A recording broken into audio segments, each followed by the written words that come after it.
kid, you're never afraid to dream.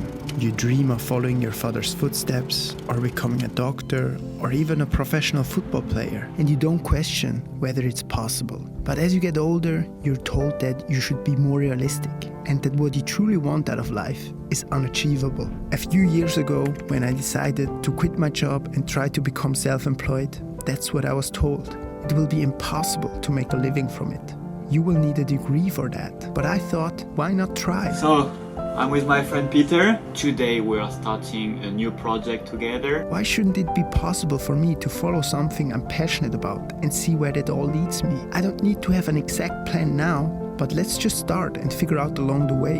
And so, I struggled. I failed. I cried. And there were times where I had no idea where all of this is going to take me. Finanziell war ich noch nie in so einer Lage und doch bin ich unglaublich zuversichtlich. Ich vertraue, dass alles so kommt, wie es kommen muss.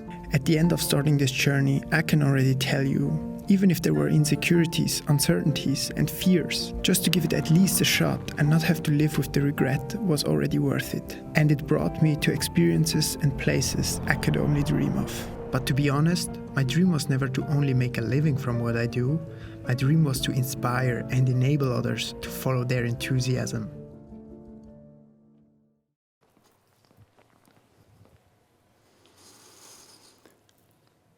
If you ever had the crazy idea of becoming self-employed or starting a business, even if you don't have any experience at the moment or huge amounts of money to invest, I like to share the story of how that beginning part of my journey actually turned out and the 3 lessons that I've learned from it. But right up front, I want to be honest and transparent with you. Is it for everyone to start a business in that way, which I will share with you today? I don't think so. With all the amazing things that this kind of journey can bring to you, there are also downsides. It's a big chance that you will be lonely a lot of times, that you will have to work long hours, and that you're still insecure if you can pay next month's rent. At least that's how it was for me. So starting a business or becoming self-employed is already hard, as you could imagine. But not knowing in which industry I should even start made things a bit trickier. But that brings me to the first of 3 lessons I like to share with you today. Just start and figure out along the way. 3 years ago, my first business idea was to host a speed reading course. Within a few days, I put together a presentation, bought an expo table, roll up, booked a course room, and borrowed a camera and a laptop of a friend to even produce a marketing video for it. Total investment, around $1,000. What do you think? How many people signed up for that course? Right, 0. Even though not a single person had signed up for the course, the whole project led me to figure out more about videos, which I really fell in love doing. It is like Steve Jobs said, you can't connect the dots looking forward.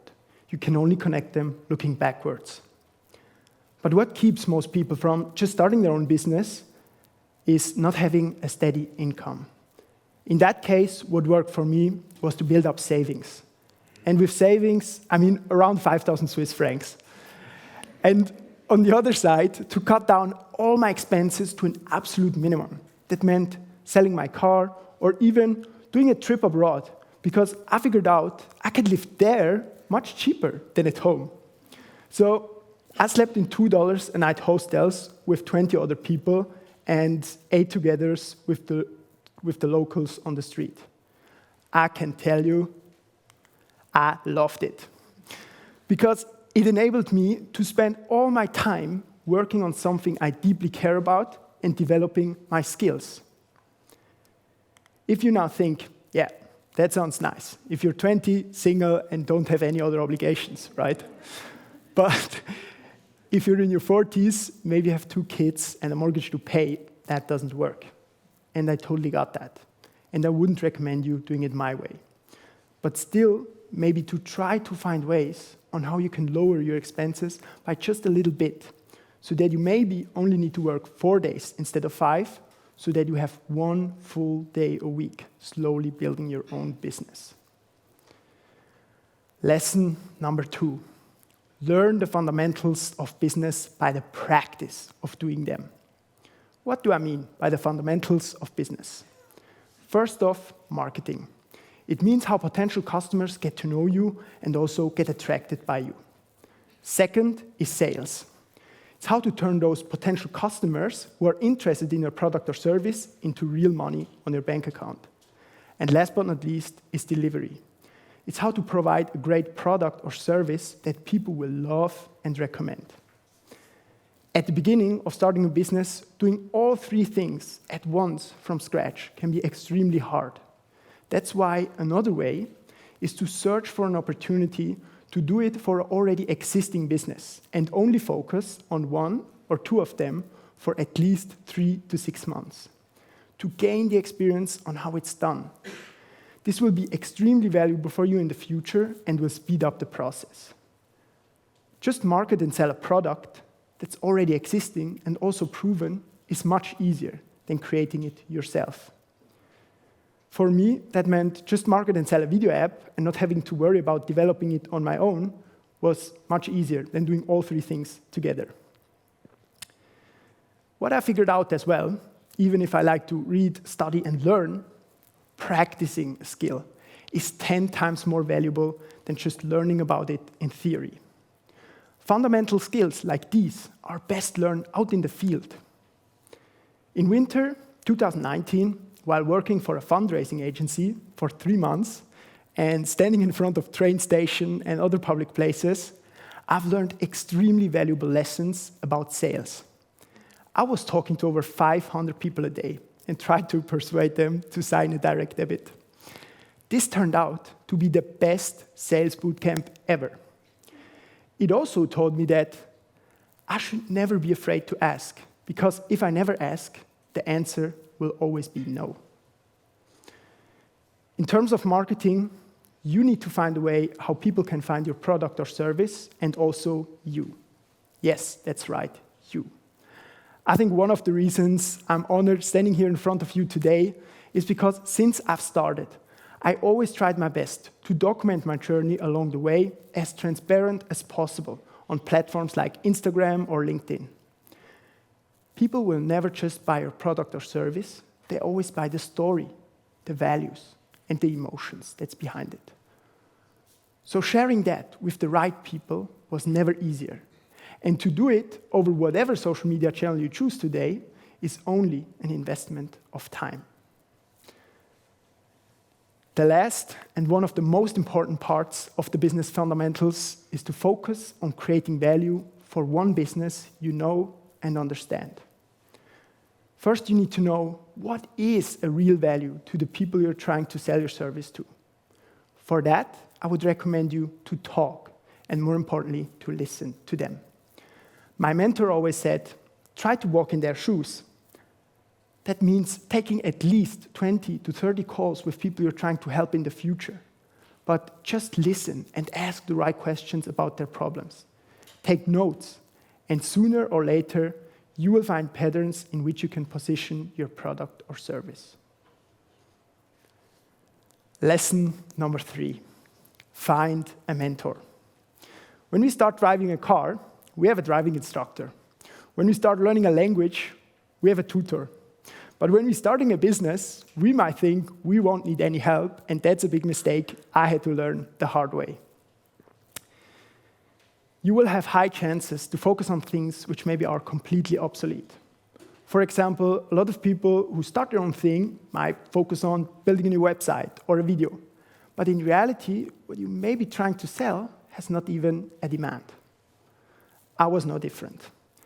I had the misunderstanding that if I wanted to have a successful business, I need to have a huge following to get clients. Of course, this might definitely help, but it's not needed. So because of that, I've spent a lot of time creating huge amounts of content instead of just reaching out to the right people or businesses that I could already help via direct message or phone. This all led me to going broke 1 year after I quit my job and tried to become self-employed.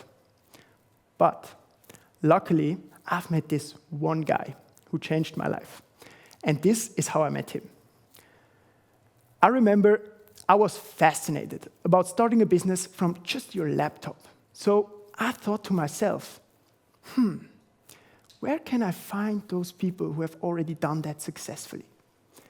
And I figured out that there is a pretty popular co-working space in Bali called TEDxHWZ, where a lot of those digital entrepreneurs were working.